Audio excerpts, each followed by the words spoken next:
एक मेरी बात बहुत ध्यान से सुनो। ठाकुर जी का जब अनुग्रह होता है तो सबसे पहले ठाकुर जी स्वप्न में दिखेंगे।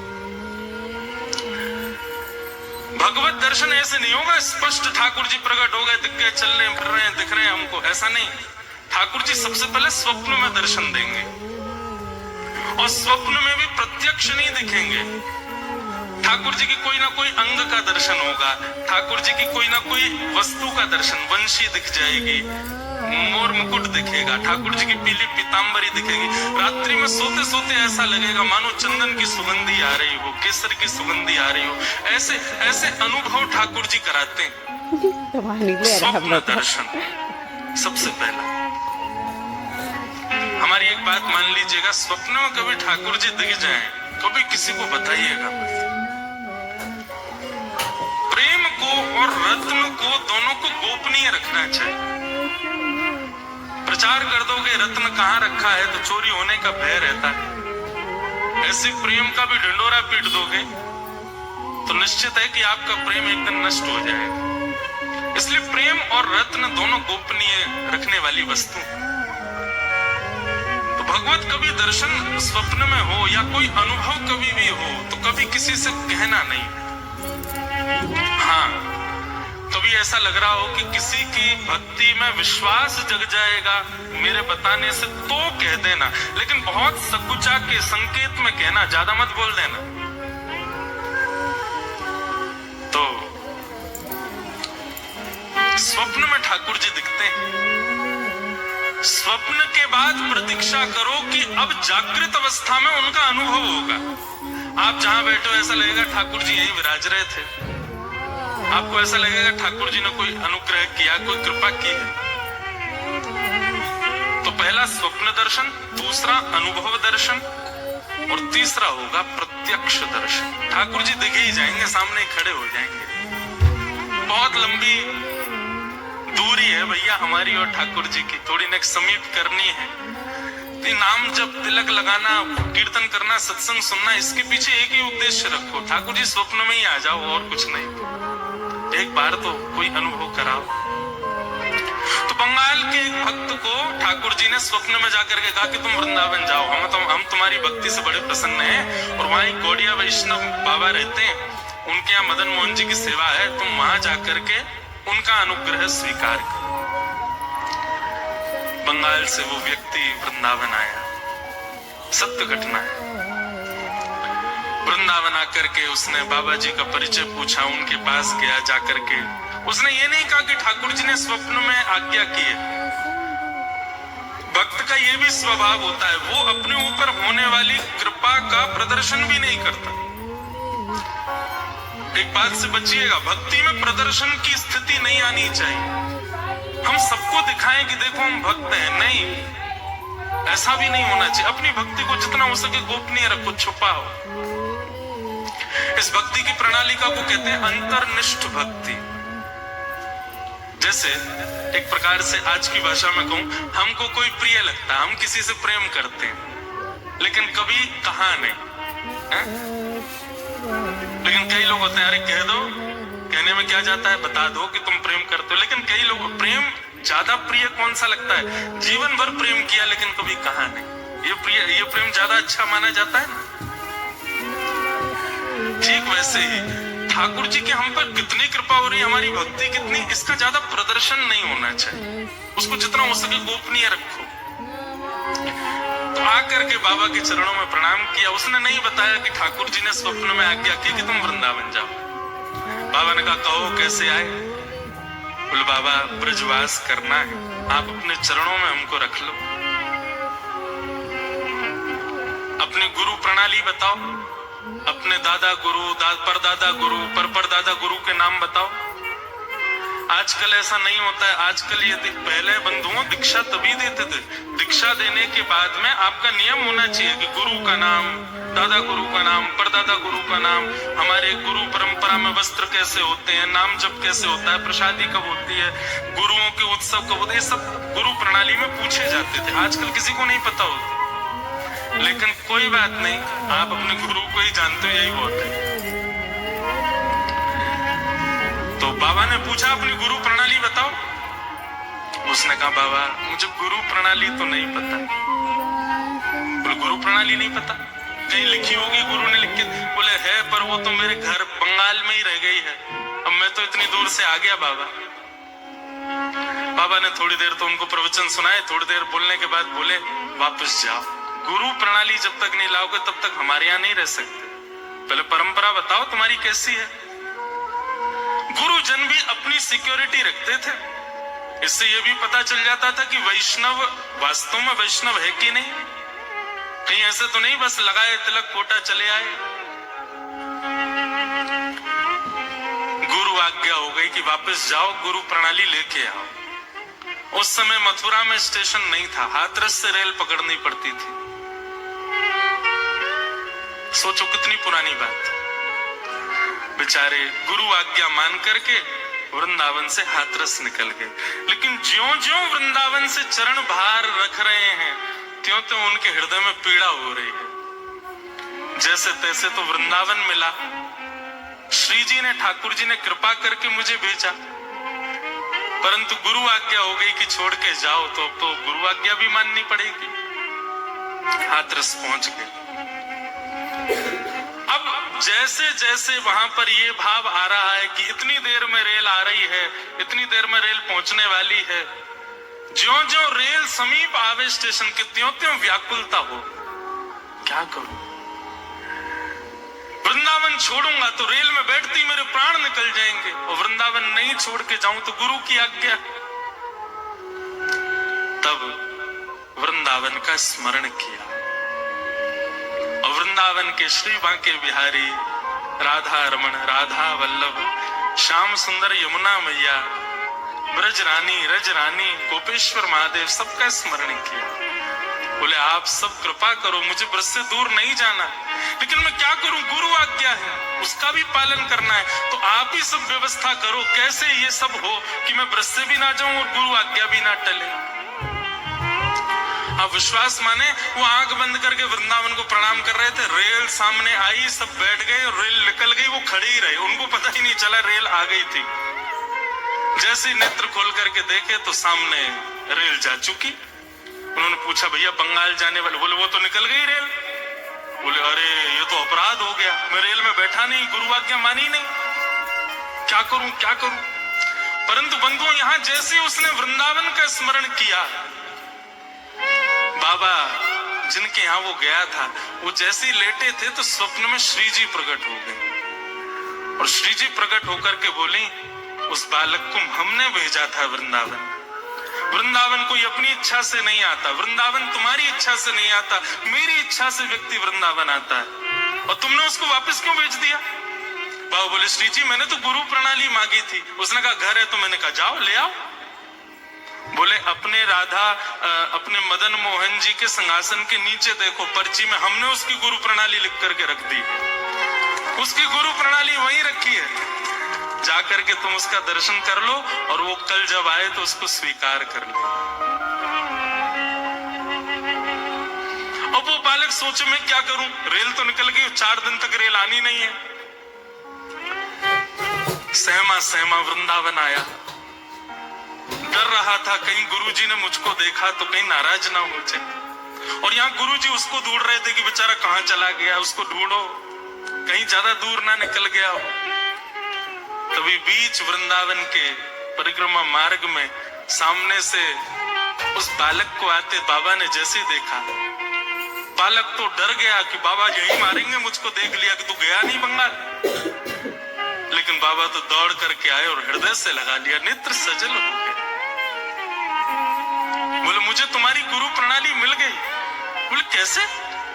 बोले कैसे क्या बताऊं, श्री जी लिख करके देके गए अपने हाथ से तुम्हारी गुरु प्रणाली, ताकि तुम्हारा ब्रज ना छूटे, तुम्हारा वृंदावन ना छूटे। ऐसे कृपालु हमारे बंधुओं, मैं आजकल अपनी कथा में कहने लगा हूं, हमारे वृंदावन के 5 पंचायतन हैं। हमारे वृंदावन बिहारी लाल जी के चरण सेवक यहाँ विराज रहे हैं, इनके सन्मुख अनुग्रह करके कहूं और ये मोहर लगाएंगे मेरी बात पे। हम लोग वृंदावन जाते हैं, और वृंदावन जाते ही सीधे बिहारी जी जाएंगे, राधा वल्लभ जी जाएंगे, राधा रमण जी जाएंगे, नहीं, वृंदावन के कुछ नियम है भैया। स्कूल में सीधे क्लास में नहीं जाते, पहले प्रेयर करो, फिर उसके बाद प्लेज करो, प्लेज करने के बाद अपने नाखून दिखाओ, शूज दिखाओ, ड्रेस दिखाओ, सब चीज से जब टीचर्स देख लेंगे कि हाँ तुम स्कूल यूनिफॉर्म ठीक से पहन के आए सब, तब क्लास में एंट्री मिलती है ना। ऐसे वृंदावन के 5 पंचायतन हैं। वृंदावन जाओ, अब की बार जब वृंदावन जाओ हमारी कही बात मान करके जाना। आपसे निवेदन कर रहे हैं, सबसे पहले वृंदावन की सीमा में प्रवेश करते ही देखो, हमारी वृंदावन की प्रणाली का आप फॉलो करते नहीं हो, बिहारी जी स्वयं करवा रहे हैं। वृंदावन जाती गाड़ी से उतरो, पहली बैरिकेडिंग गाड़ी सबको छोड़नी ही पड़ती है, वीवीआईपी घुस जाते हैं भीतर, बाकी सामान्य लोग तो गाड़ी लेके जा ही नहीं सकते। तो वृंदावन जाओ, सबसे पहले वृंदावन की सीमा में जाते ही गाड़ी से उतरते सबसे पहले वृंदावन की रज को माथे से, पहले रज को प्रणाम करो। उसको धूल नहीं, मिट्टी नहीं, ये तो बोलना ही नहीं चाहिए, ये बोलना अपराध, वो रज रानी है। सबसे पहले रज को माथे से लगा, रज माथे से लगाने के बाद ये हो गए प्रथम पंचायतनों में, प्रथम है वृंदावन में, पहले रज को प्रणाम। रज को प्रणाम करने के बाद फिर वृंदावन में प्रवेश करते समय जितने वृक्ष वल्लरी आपको दिखाई दें उन सबको प्रणाम करो। जिन जिनको देख पाओ, जिन पर दृष्टि ना पड़े कोई बात नहीं, लेकिन जो तुम्हारी दृष्टि में आ जाए उनको प्रणाम करो। श्री हरिराम व्यास जी, नाम सुना? हरिराम व्यास जी, वो तो वृंदावन में जाते और वृंदावन के वृक्षों को गले से लगा के कहते, वृंदावन के रूख हमारे माता पिता गुरु बंधु। वृंदावन के दूसरे पंचायतन है वृक्ष, कुंज निकुंज। हमारे बांके बिहारी जी का मूल नाम कुंज बिहारी, क्यों? कुंजों में ही रहते हैं, वृक्षों में ही विराजते हैं, वृक्षों के नीचे विराजते हैं। तो ये सामान्य वृक्ष नहीं है बंधु। तो पहले रज को प्रणाम, फिर वृक्षों को प्रणाम, और तीसरा श्री यमुना जी को प्रणाम। कितने लोग वृंदावन जाते हैं, यमुना जी को वंदन नहीं करते। जिन यमुना जी का जल बिहारी जी पीते हैं, राधा वल्लभ, राधा रमन सब पीते हैं, पूरा वृंदावन यमुना जी के ऊपर ही टिका है। उन यमुना जी को पहले प्रणाम करो, और प्रणाम भी नहीं करना, आज्ञा लेनी है। रज से भी आज्ञा, वृक्षों से भी आज्ञा, उसके बाद फिर यमुना जी से आज्ञा। और चौथे ब्रजवासी, आपको जो ब्रजवासी मिले, चाहे आपसे तेज आवाज में बात करते हुए मिले, उनको भी प्रणाम करो। सब ब्रजवासियों को प्रणाम करो। हमारे ब्रजवासी ज्यादा गले मिले, ज्यादा प्रेम से बात करें तो समझना कि भैया अभी हमारी भक्ति में कमी है। लेकिन ब्रजवासी कहे दारी के कहते आयो है, कछु दे के जा, सेवा एवा करके जा, तो समझो हाँ श्री जी प्रसन्न है, ये हम पे गुस्सा कर। वृंदावन ये कोई मनगढ़ंत बात नहीं है। वृंदावन शतक में स्वयं लिखते हैं आचार्य गण, सम्मानम कलयाति घोर गरलम। वृंदावन में सम्मान विष के समान है। वृंदावन में क्या हो, बोले नीचपमानम सुधा, कोई आपका अपमान कर दे तो समझो हाँ बड़ी कृपा, जय हो, ये है बड़ी। एक बाबा रहते वृंदावन में, हमारे घर आते मधुकरी पावे, तो मधुकरी पावे आते तो एक दिन पता ना कहा भयो, अच्छा ब्रजभाषा निकल रही है, आपको समझ आ रही है ना। तो एक बार हमारे घर आए, आके बैठे, माता जी बोले बाबा रोटी प्रसाद, बोले ना चाहिए।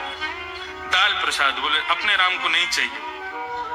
बोले खीर पाए लो, बोले अपने राम को नहीं चाहिए। बाबा दूध पी लो, बोले अपने राम को नहीं चाहिए। थोड़ा तेज बोल जाए, नेक हम पे चिल्ला जाए, नेक हमको नेक डांट दे, तब समझ में आएगी श्री जी की हम पे कृपा हुई, हम पे अनुग्रह हुआ।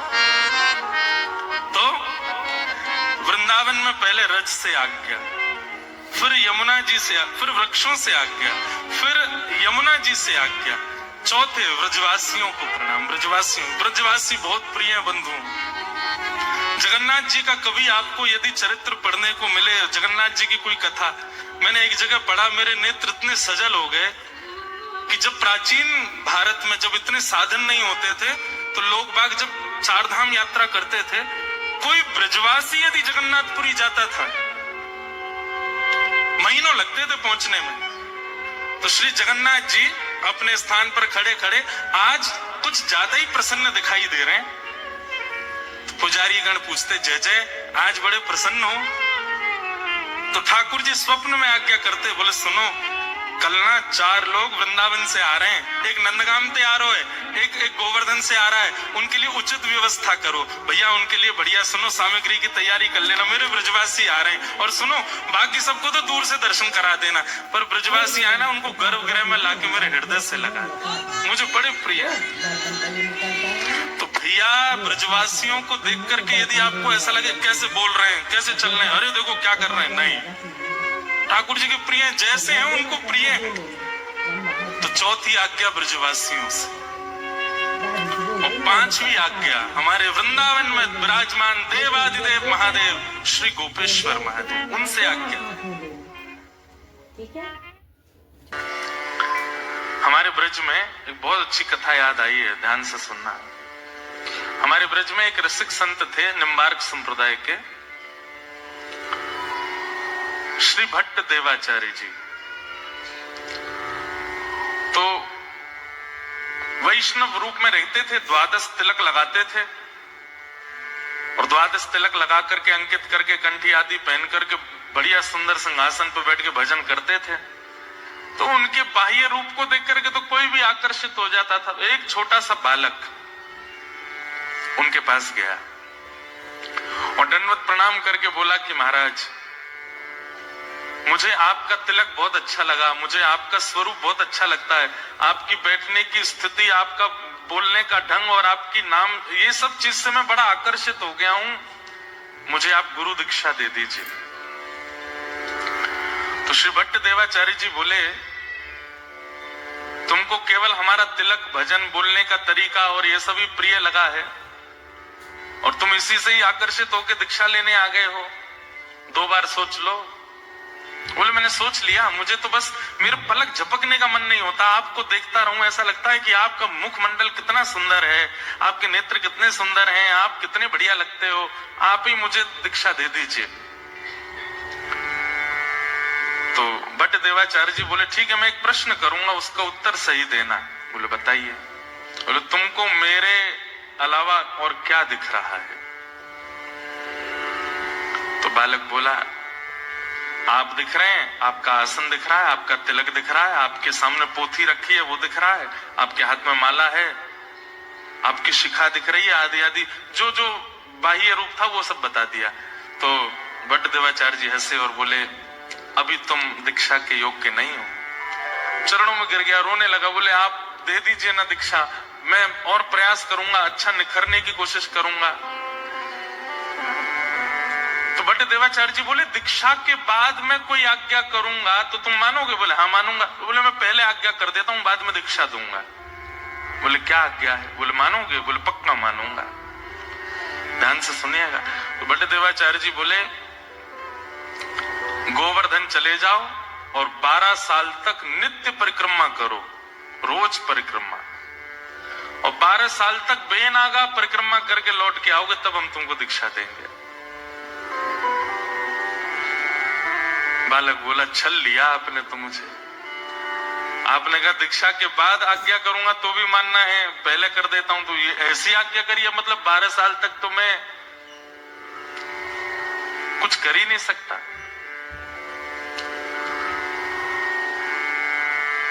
लेकिन गुरु आज्ञा मान करके वो बालक 12 साल के लिए गोवर्धन चले गए और नित्य परिक्रमा लगाते, इतनी निष्ठा। अब देखो आजकल तो गुरु लोग परीक्षा लेते ही नहीं है। आपसे किसी ने ऐसे कह दिया होता तो आप क्या करते? बोले सुनो, बहुत बतेरे गुरु बैठे, हम कहीं और चले जाते हैं। हाँ ये भी कोई बात है, 12 साल की परीक्षा ले रहे हो आप हमारी।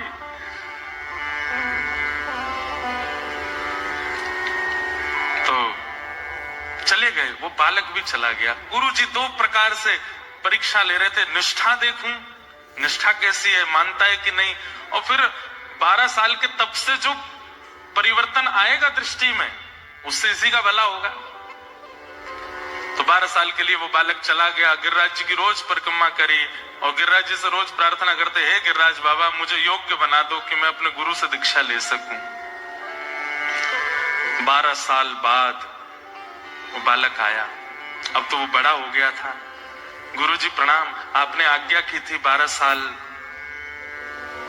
परिक्रमा की, मैं पूरी करके आ गया हूं, अब मुझे दीक्षा दे दो। गुरुजी बोले 12 साल हो गए? बोले हाँ। अरे मेरा लाला, अच्छा बैठो, बताओ अब तुम्हें क्या दिख रहा है? बोले गुरुजी पहले तो केवल आप एक मानव जैसे दिख रहे थे, लेकिन आज आपके श्री अंग से ऐसा लग रहा है मानो जैसे सूर्य के समान तेज प्रकट हो रहा हो। आपका तिलक ऐसा लग रहा है मानो स्वर्ण मंडित कुछ माथे पर विराजमान हो। आपके रोम कूप में ऐसा लग रहा है मानो जैसे कोई दिव्य दिव्य वेद ध्वनि प्रकट हो रही हो। खूब महिमा मंडन किया। बट देवाचार्य जी बोले अच्छा बेटा एक काम करो। बोले क्या? 12 साल के लिए फिर जाओ। बोले गुरुदेव ये क्या? बोले अभी जो तुमको दिखना चाहिए वो दिखा नहीं है, और जब तक वो दिखेगा नहीं मैं दीक्षा दूंगा नहीं।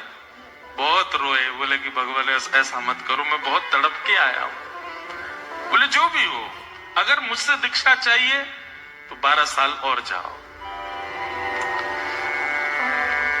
वो बालक फिर से गया।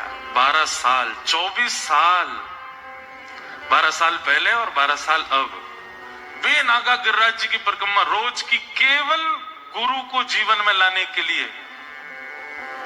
हम ठाकुर जी को जीवन में लाने के लिए तप नहीं करते। वृंदावन जाते हैं, शॉपकीपर से कहते हैं हाँ भाई कितने के हैं गोपाल जी? 5000 रुपए। थोड़े कम कर लो यार, ऑस्ट्रेलिया से आए हम। भैया एक बात हमारी ध्यान से सुनिएगा, भजन, भक्ति, गुरु, वैष्णव, ठाकुर जी, इस सहजता से अगर जीवन में आ गए ना, आप उनकी सेवा फिर निपुणता से करोगे नहीं। इसलिए मूल्यवान वो मोल से आने चाहिए, वो मेहनत से आने चाहिए, वो तप से आने चाहिए, तभी आप उनका मूल्य समझोगे। 24 साल हो गए।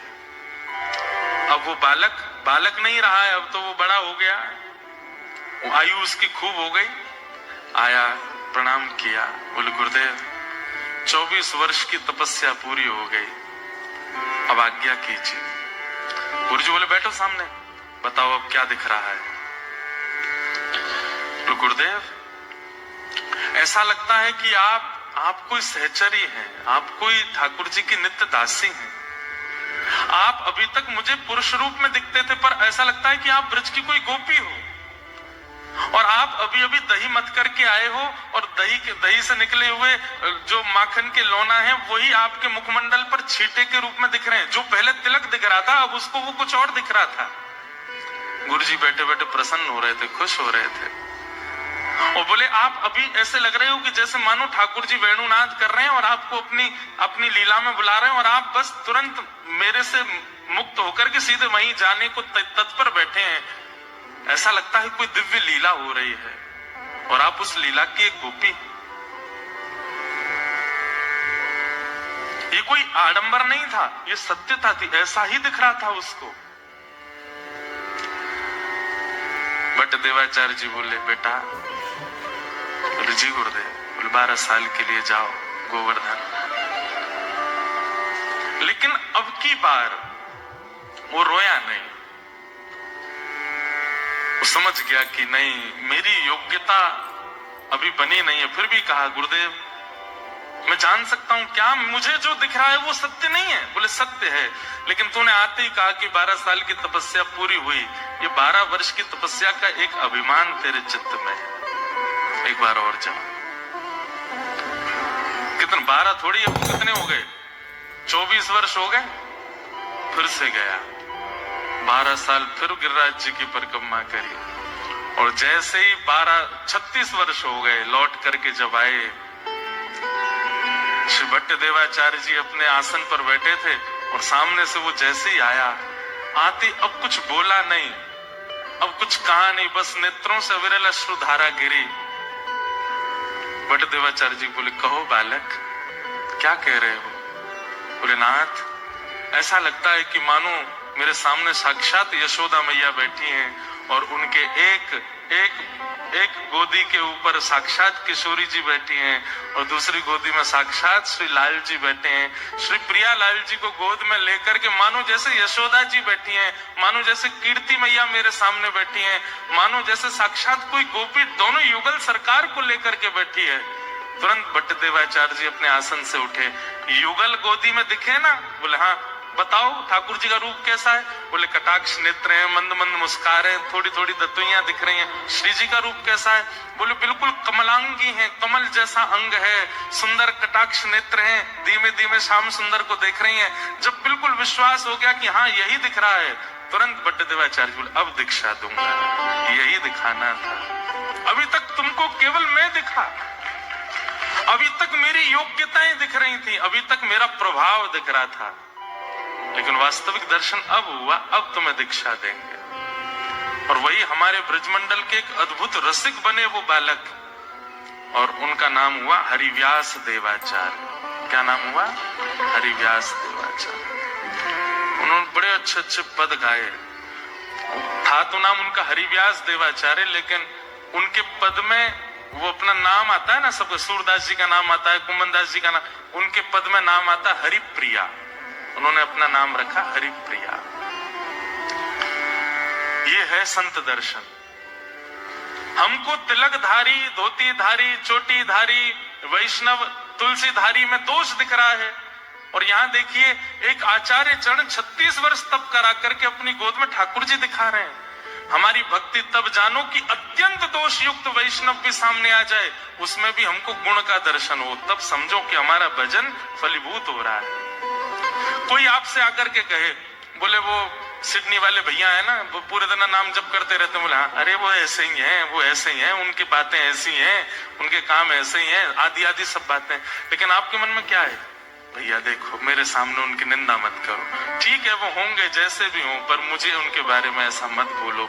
ऐसी स्थिति जब हो जाए, दोष अन्यस्य दोष गुण चिंतन माश मुक्त्वा, दूसरे के दोष और गुण सुनने में आपकी रुचि बंद हो जाए, तब समझो कि आप वैष्णव हो, आप भक्त हो।